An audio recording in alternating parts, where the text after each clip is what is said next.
We got AI-driven algorithms now. They look after it all. They make sure you get what you need, and they make sure you maximize that return. When you invest in something, you want to get the best return on it, and renewables is an investment like anything else. So you want to get the best return on that. Hi, everyone. Welcome to the Climate Confident Podcast. My name is Tom Raftery, and with me on the show today, I have my special guest, Chris. Chris, welcome to the podcast. Would you like to introduce yourself? Thanks, Tom. Thanks for the introduction. And thanks for having me on your podcast. My name is Chris Doherty, and I'm the managing director here at Joulen. Okay, and for people who are unaware, Chris, what is Joulen? So, Joulen, we are a data energy services and software SaaS business who optimize renewable energy with the purpose of maximizing savings, maximizing income to make it easier for people to invest in renewables, whether it's businesses or homes. Because we're very conscious that taking the renewables journey can be very challenging financially, and we want to ensure that they can get the most out of those assets financially. Okay, great. Where are you based, Chris? We're based in Belfast, sunny Belfast. Well, I'm based in sunny Spain and it's overcast and cold today. Now, I say cold, it's very relative. It's about 14 degrees here today, but we think that's freezing. You don't know what temperature it is here. Fair enough. Fair enough. So, Chris, give me a little bit of background about Joulen and about yourself. How did you get into this space and where did Joulen come from? Julian, we were founded in 2017 with the purpose of harnessing the benefit of data and the predictability that we can have with data and the flexibility of battery storage and other demand assets so that we can build a software platform. And our software platform is called Paris to enable more people to participate in the energy transition. My background, I've been in the utility industry for must be over 15 years, involved in anything from energy trading, retail markets, even in utilities in terms of water. So I've been involved in quite a broad spectrum of the energy industry and the utility industry. And we're heading now into the clean power era, particularly, you're in Belfast. The UK closed its last coal plant in the last number of weeks.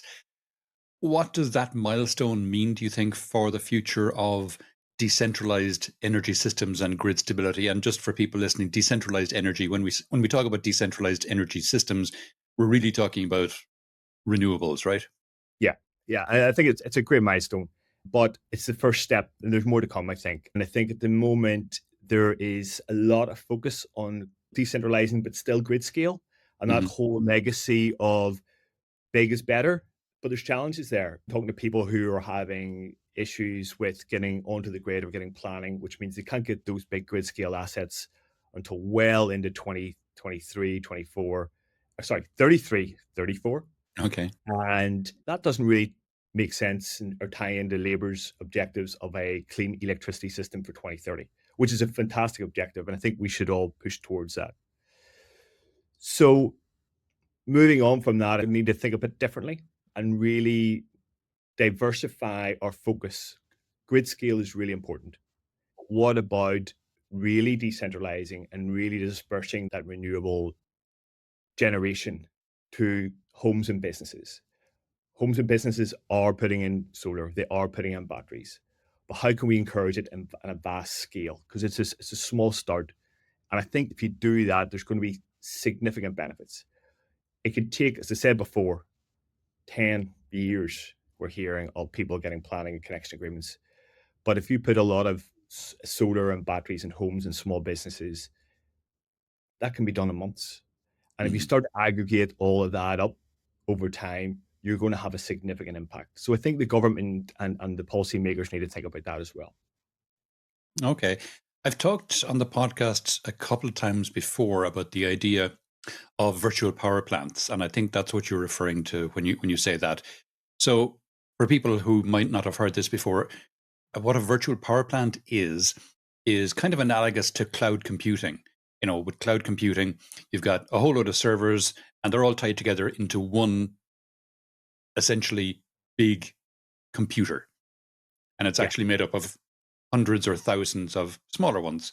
Similarly, a virtual power plant is a seemingly large power plant, but it's made up of typically lots of smaller generators, often homes, as to your point, or smaller renewable generation facilities, often with backed up with batteries, right?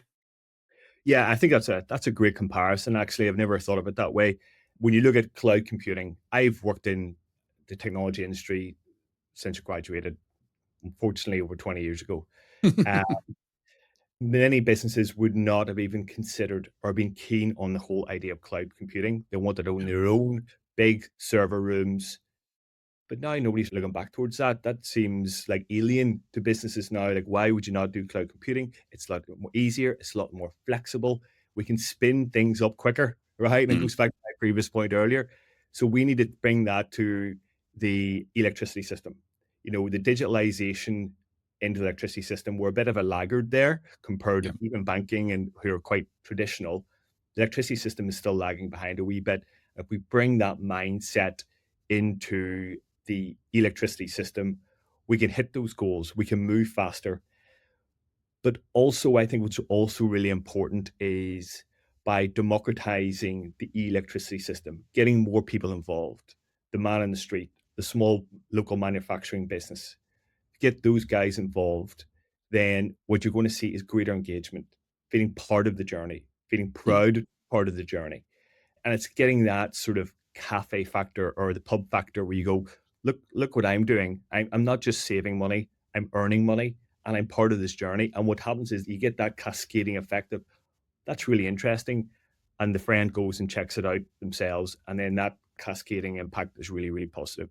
So I think we shouldn't underestimate what that can bring, not just in terms of buy in, but also in terms of accelerating our journey. okay, so keeping up with the Joneses factor, how do we kick that off? I mean, I have a 5 kilowatt solar array on the roof, but do any of my neighbors? I don't think they do. I think David across the street is starting to put in some now, but I'm kind of a little island here in where I live. There's a few more around the place, but to have them on every street or on every house on every street, how do we go from where we are today to that? Yeah, it's a big challenge, Tom, and not straightforward. I think some of the things really what you need to do is encourage it financially, right? That's the first thing. You win over the pocket, and you win over the heart very quickly, followed afterwards, right? Yep. People have Yep. to worry about their pocket, especially these days.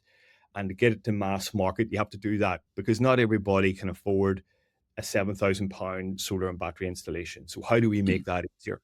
How do we incentivize it? And one of the things that I'm very conscious of is, and reflecting back to grid scale, the energy markets and the finances are very focused on encouraging more grid scale for investors, which is right to do because we do need that. And the structures need to be there to ensure that people put money in to build those assets. But why not open those same types of structures and enable the man on the street, a small business, to also get the same access to the same markets with the same ease so they can get the same return as an investor? That's what I think would be step one. mm, Allow people to earn as much money as somebody who's invested in an asset. Step two is how do we overcome that initial investment? How do we make it easier? And I think the government could do a lot in terms of green loans, or I always reflect back to I see the increasing number of EVs that we mhm. have on the street today. It's fantastic to see. Going out running these days, I'm looking forward to in 10, 20 years, you're not choking on fumes as much. I think I can see a real benefit in the future of that. But I digress. The big driver behind that is for people to be able to take those on as company cars as a tax incentive. Right. Getting it that whole benefit in kind piece out, taking it before tax. So we have to think like that. It's even things like cycle to work scheme. The type of things we've done that are student loans. So all those things we think of, okay, I'm saving money because it's being deducted before tax and I only have to do it as a monthly payment. And they'll see the benefit of that because their electricity is going to be at least 65% cheaper. They will also be able to then, if we open up the markets, they can earn over £300 a year on top of that in terms of trading their energy and optimizing in energy markets and participating in that virtual power plant. So I think that's how I see a great benefit in regards of how we could tackle that and push it forward. And then you will have more of a domino effect. Mm. Yeah. Yeah. I mean, you raised the point of EVs. And I think that's interesting because I've ordered a new EV for myself, which I'll be taking delivery of next week, and it's a Kia EV3. And the interesting thing about the EV3 is it does vehicle to home or vehicle to grid or whatever. Well, it does vehicle to X. So, in other words, I can share the power from my EV either to my home or to another car if I come across someone who needs a top up on their EV, or I can boil a kettle or whatever. I can take energy back out. So the battery in the car can serve the same purpose as if I had a battery system installed with the solar. I didn't, because I installed it a long time ago and batteries were ridiculously expensive at the time. But there's a potential now, I think, for me to use the car as that kind of a battery. Those EVs are, as you said, subsidized, heavily subsidized in most places still. So are you looking at using EVs as well as part of your system, or are you encouraging people to do that? Absolutely. That will be in terms of our roadmap and how we want to develop our product to bring on EVs and as you say, the VDX technology, because that's a key tool. How I Mm, look at our objectives in terms of cleaning the electricity system is there's lots of tools that we need to use. There's not one tool that does it all. We need to mm, think about solar. We need to think about wind. We need to think about hydrogen. We need to think about vehicle to grid. All of it will play a part because it's a big challenge, but we have to ensure that we're looking at all the tools rather than just the one spanner. And at times, I feel that the one spanner is big grid scale assets. So I'm very excited about what, as vehicle to grid technology comes to market on a more mass scale, what it can bring. I think it's really, really exciting. yeah. And I mean, if you have a subsidized EV, then that can bring down the cost because you don't need to buy a separate battery for your home. So it helps people get into the space even more quickly and cheaply.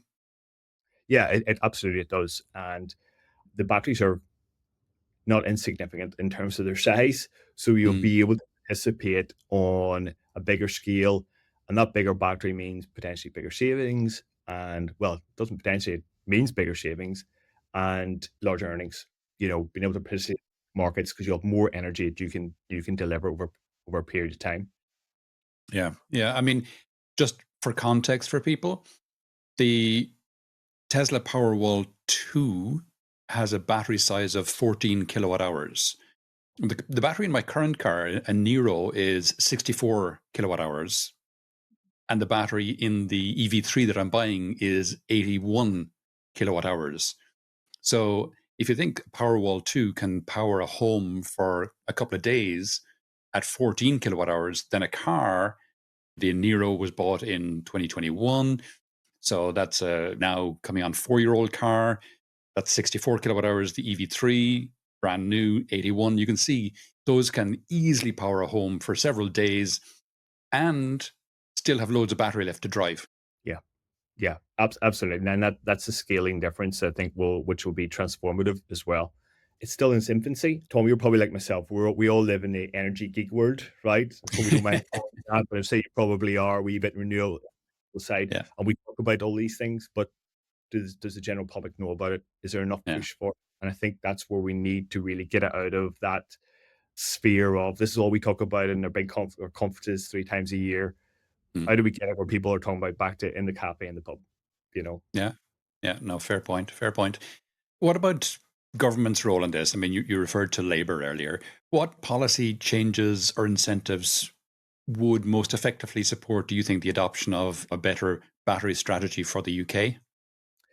There's a number of key ones. I think first and foremost, they need to encourage renewables and batteries in homes. So when they've got their ambition for 1.5 million homes, they need to mandate that they should have batteries, solar in the office. So the Labour government's objective for 1.5 million homes, I think they need to use targets like that and bolster on requirements around solar, battery, and ability to then optimize those to participate in markets. So the second then would be about how do we open up those energy markets so that everybody can be rewarded in the same way as grid scale. make it easier. Let's remove those big barriers where you need to have 1 megawatt of capability to get into an energy market and high levels of metering requirements. It costs money. Now, virtual power plants can be aggregated and can get into those markets, but we need to make it easier, make it quicker, reduce those metering requirements because we've got smart meters now. We're in a digital age. Let's harness digitalization. Then we need to think about how do we ensure that there is easy access to funding. And that goes back to my point earlier regarding someone who has standard home, works hard, £7,000 is not necessarily an easy something they have sitting around.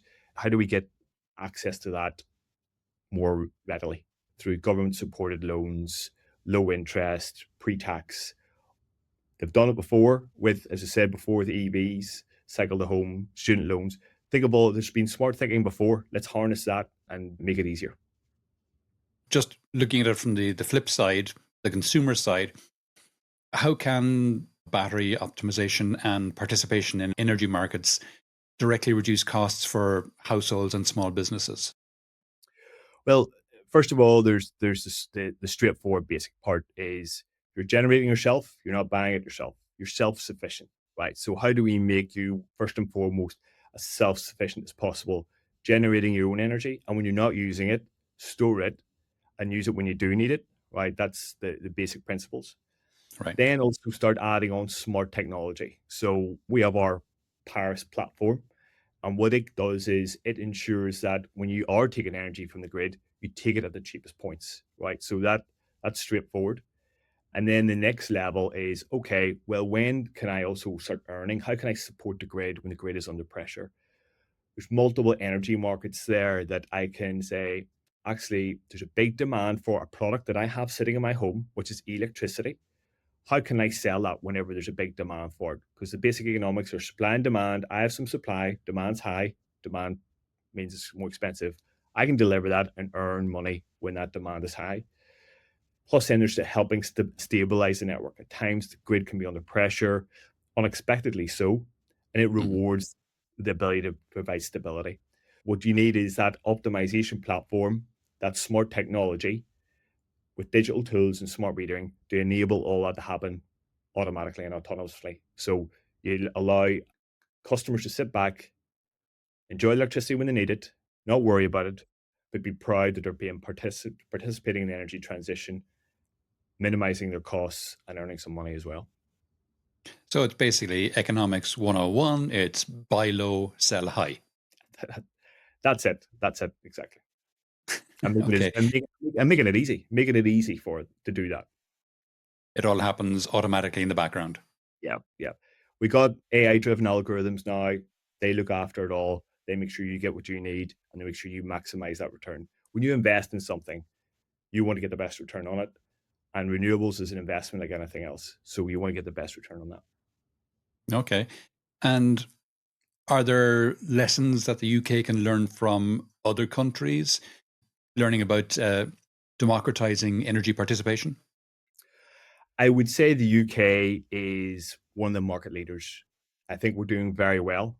We have multiple different energy markets that can be rewarded. But going back to my previous points, we can do more. Germany is doing fantastic in regards to its rollout of residential and solar and battery storage. Huge market. In 2023 alone, 500,000 batteries are sold. So they're the biggest market in Europe, if not nearly globally, in terms of battery storage. And obviously that comes with solar. So that's fantastic. So we need to take the lessons of how they're approaching it, encouraging it, and bring it into the UK. For example, we operate in Germany at the moment, and we're enabling customers easy access to the wholesale markets so they can sell energy whenever the prices are high. And it's been really straightforward for us to be able to enable that in Germany for residential customers. Very good. And I saw a fascinating article a few months ago now about the German energy market, where they're saying that there's a product that German apartment owners can buy. It's a solar panel or two solar panels that if they're in an apartment and the apartment, they're renting it, for example, they can buy these solar panels that they can hang on the terrace of their apartment and just plug it into a wall socket in their home, and it generates power and it feeds the power into their apartment. And so they buy less electricity. So it's really democratizing solar energy because it's more challenging for apartment owners to have solar power because they don't have access to the roof. The roof isn't owned by them, for Yeah. example. And, it's the landlord who decides whether or not to put solar power on the roof. And so very often as an apartment owner, you're left out of this market. Whereas with this system, which costs 400 or 500 euro, if I remember correctly, you can participate straight away. And to your point about democratizing energy, it's a phenomenal system from what I could see. So, Tom, someone was telling me about that back in October, and I had the same reaction as yourself. I thought that's really moving things forward beyond what we're used to seeing in terms of solar panels. How do you buy a solar panel in your local department store or your local Mhm. hardware store, make it easier for people to get on that journey rather than having to pay thousands of pounds? I think that's a really fantastic innovation and moving things forward. And to be honest, we've done a lot of analysis and tried to come up with solutions where we feel we're a very solutions focused business. How do we tackle apartments? You have roof space, but then you have Yeah. a lot of apartments below it. How do you Mhm. disperse that? And we're thinking about smart ways of kind of the centralized storage unit and having access to solar, maybe that's not in the roof, maybe in the grounds around it. So we've looked at lots of different solutions, but that really moves things on because all of a sudden then everybody can have their own solar panel. You can have Yeah. solar in the roof as well that can help centralize it too. And they all can play together as a virtual power plant and start to really participate and feed off each other. Nice. And what about then small and medium enterprises? What are the financial and operational benefits for them investing in renewable energy systems with battery storage today? Yeah, I think that's really important. I mean, again, we're talking similar sort of savings to 65%, but they'll be putting bigger systems on. They're Mm. bigger and they'll have a larger connection to the grid. But a medium-sized manufacturing business in UK could potentially be putting up to a megawatt on, depending on their connection agreement. That could be earning them tens of thousands of pounds every year, plus saving them £65,000. That is quite significant. And I think that's what we need to encourage as well is show the benefits to small businesses. They have to watch their bottom line or they don't survive. So how do we ensure that again they get in those journeys? And they're caught in a wee bit of a dilemma at the moment because I have a lot of people contacting us at the moment and they're saying, we need to get in the renewables journey because I'm not going to win my next contract if I am not demonstrating that I am on the green journey. So they have to do that, and then they have to look at the cost and the investment, and then they could have maybe a tight margin business. So how do they? They don't do it. They don't win business. They don't win business. Don't make money, and they have to find a way of making it work. A lot of businesses are doing so. We're currently working with a bit of manufacturing business in Northern Ireland who's started that journey, and they're going live in 2 weeks' time with their optimized battery and solar, and they're really proud of that. And we're seeing that more and more. And I think it's the again the government thinks about how do they make that journey easy, or businesses are going to struggle. Yeah. Yeah. Yeah. No doubt.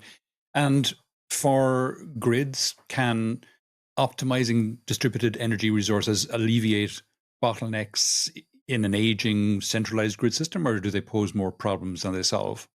I'm a strong believer that it can ease the pressure. The network operators have the tools at hand in the market. So, with your local flexibility markets, the grid at the moment has been designed to focus on putting the infrastructure in place for the worst case scenario Mhm. in terms of demand. And that might happen 10 times a year if you're lucky, right? And the rest of the time, the asset, and think of the grid as an asset, is Mhm. only being utilized maybe 60%. So it's a lot of waste of money. We need to think about efficiency throughout the whole system.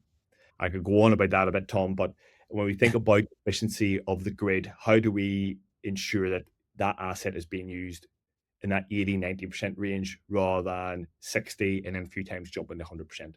And the local grid operators are using the flex tool. So they'll have local grid flexibility, and what they can do is they'll reward participants who want to have grid flexibility to reduce their demand when when they're under pressure. Mm. And we do that in Northern Ireland with the local network operator here, and we're going to be participating in GB with it as well.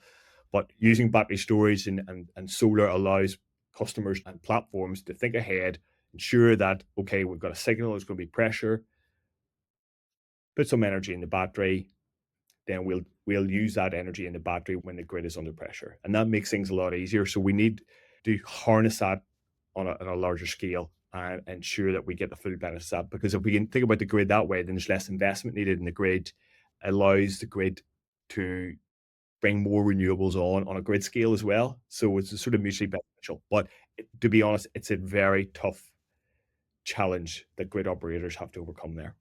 Mm. I have a background in data centers. I was a co-developer of a data center back in 2006 to 2008 in Cork in Ireland. And I'm curious because data centers are getting a bit of a rap at the moment in Ireland because they're consuming a lot of the energy demand. But on the other hand, data centers have their own generation and they have their own storage. So, from a demand side management perspective, it would seem to me that data centers, particularly if they're rolling out renewables, could be in a very strong position to actually help the grid by participating in demand side management programs. Is that a business you're looking at to talk to them about helping the grid rather than being seen as, just take, take, take? Yeah, it's something that we know we need to think about. Data centers at the minute are seen as the bad guys in the network, right? Particularly here in Ireland, Northern Ireland, but they're important, and we need to think about how we can use them. And what you're saying, Tom, is how do we use them as an asset on the Yeah. grid rather than just as the bad guy? So I think that's definitely something that the mindset has to be changed. Is you're not going to be able to walk away from data centers. Data centers are really important. While they'll have some challenges and people think, okay, data centers employ a lot of people and they just consume electricity. But what they are is they also enable other businesses to operate. And so they're you have to think about how they enable other businesses in the local area as well in terms of the services they provide. Oh, absolutely. And looking at your vision for the future, let's talk about a more inclusive energy market where smaller players like homes and local businesses can compete. When do you see that becoming a reality? When do you see them being able to be a full participant in the system? To your earlier point. That's a good question, Tom. The crystal ball moment. I think I'm an optimist. Good. So I would like to see in 2030 that we will have a very clean electricity system with everybody participating. And that is a lot of renewables from residential, small, medium, and large businesses, and grid scale assets all working together to give us a green electricity system. Now, will we have a 100% clean electricity system by 2030? I think not, Mhm. but we're too far away. And that's not a bad thing. Left field question, Chris. If you could have a person and a character, alive or dead, real or fictional, as a spokesperson for democratizing energy, who would it be and why? Thought the last one was tough, Tom. The truth is, you need somebody who appeased everybody. Mm. And unfortunately, today's society is there's a lot of chalk and cheese with personalities, and even fictional. I'm gonna I'm gonna put my wife's shoes, right? I think my wife is very inspired by Michelle Obama. She thinks what she's done in her lifetime and could continue to offer. She is an inspiration to a lot of people, particularly women, and I think that's where I'll land on that one. It's a very challenging one. Okay, good. Nice. I love it. We're coming towards the end of the podcast now, Chris. Is there any question I didn't ask that you wish I did, or any aspect of this we haven't touched on that you think it's important for people to think about? I think the conversation's been good, Tom. I'd say maybe conclude. I think the important thing that we need to do is harness all the tools. We need to harness data. We need to harness storage. I'm a big advocate of battery storage and other storage tools, small dispersed generation energy, and enable everyone to take part equally. I think we put all that together as an equation. The equal sign is a green electricity system. Great. Chris, if people would like to know more about yourself or any of the things we discussed on the podcast today, where would you have me direct them? Come to our website, joulen.com, and you can check out our better battery strategy and what we think about that. Fantastic. Chris, that's been great. Thanks a million for coming on the podcast today. Thank you very much, Tom. It's been great.